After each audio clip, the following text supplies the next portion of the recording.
50,000 થી વધારે પરિવારોએ એમના બાળકોને પ્રાઇવેટ સ્કૂલમાંથી ઉઠાવીને આપણી આ રાજ્ય સરકારની સ્કૂલોમાં પ્રવેશ અપાવ્યો છે। આ સ્કૂલનું ગાર્ડન આપણે જોયું, ગાર્ડન જોડે જોડે રમવાની રમત ગમત માટેની મેદાનની વ્યવસ્થા, આવી અદ્ભુત વ્યવસ્થાઓ કદાચ તમે લાખ 2 લાખ રૂપિયા ફીસ ભરતા હો ને એ સ્કૂલમાં બી ના હોય એવી નગરપાલિકા પ્રાથમિક શિક્ષણ સમિતિની આપણી શાળા નંબર 3 ની અંદર આ વ્યવસ્થાઓ ઊભી કરવામાં આવી છે।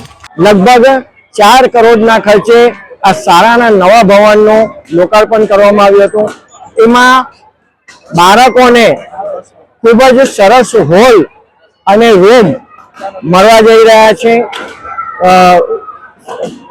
શાળાના બોર્ડ હોય એ બાળવાડીના બાળકો માટે હોય કે વિદ્યાર્થીઓ માટે ખૂબ જ સુંદર સ્વચ્છ વ્યવસ્થા સાથેનું આ ભવન આજ રોજ લોકાર્પણ થયેલ છે।